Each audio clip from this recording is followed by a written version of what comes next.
जीव पाव निज सहज स्वरूपा।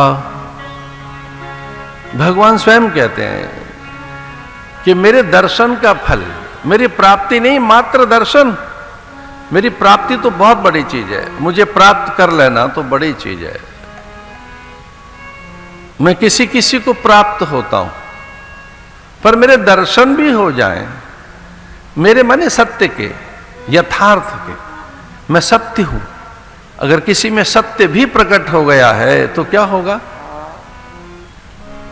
मम दर्शन फल परम अनुपा। मम दर्शन फल परम अनुपा।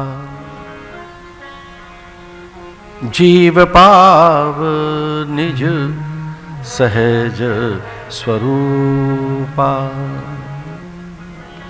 सहज हो जाएगा जीव, अपने स्वरूप में लौट आएगा, शांत हो जाएगा, निर्वैद्य हो जाएगा, निश्चिंत हो जाएगा, निराभार हो जाएगा, निशंक हो जाएगा।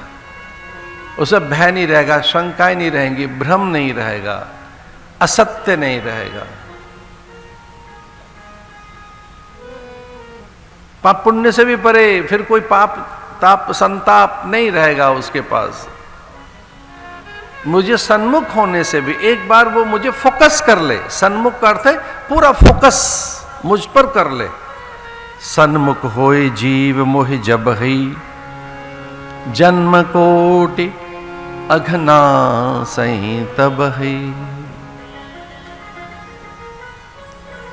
अघना सही तब ही सन्मुख होए।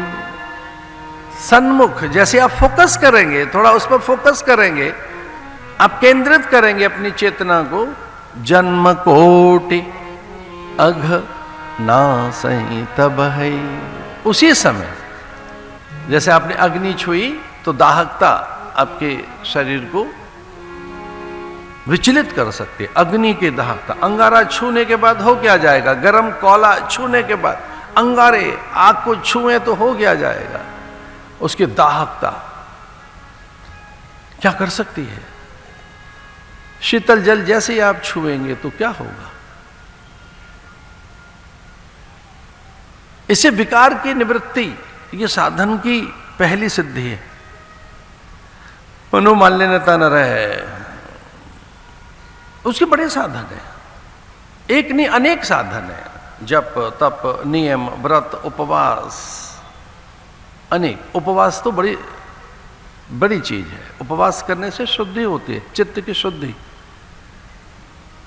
सत्संग,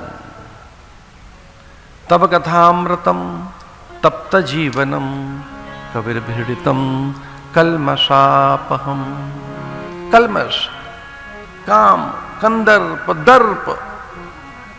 कई बार तो लगता है काम मिट गया है पर उसकी जड़ें रहती हैं। लगता है क्रोध चला गया पर उसकी जड़ें रहती हैं। समूलोच्छेदन, समूलोच्छेदन, उन्मूलन। एक किसी युवक को ऐसे लंगड़ाते हुए चलते देखा एक साधु ने और पूछा, भाई क्या है, आपसे ढंग से चला नहीं जा रहा है और आप कर क्या रहे हैं? तो उसने कहा, महाराज यहाँ एक कांटे थे, मेरे पैर में चुभे हैं। तो साधु ने, कांटे तो नहीं दिख रहे हैं। बोले, सब वो झाड़ियां तो मैंने उखाड़ कर फेंक दी, अब कांटा कोई नहीं है यहाँ। तो फिर क्या कर रहे हो? बोले, इनकी जड़ें उखाड़ रहा हूं, ये फिर से ना उपज जाएं, ये फिर से ना उग जाएं। ये कांटे तो थे, अब तो नहीं रहे, पर कांटों की जड़ें तो हैं। तो जड़ों का क्या करोगे? बोले, इन जड़ों का उन्मूलन कर रहा हूं, समूलोच्छेदन कर रहा हूं, इनकी जड़ों पर प्रहार कर रहा हूं। जड़ें भी उखाड़ कर फेंक दी। फिर साधु ने कहा, अब क्या करना है? उसने कहा, जड़ें तो उखड़ गई हैं पर अभी बीज इसमें पड़े हैं, इसलिए लवण डालकर, नमक डालकर मट्ठा उलीच रहा हूं, छाछ डाल रहा हूं इन जड़ों में।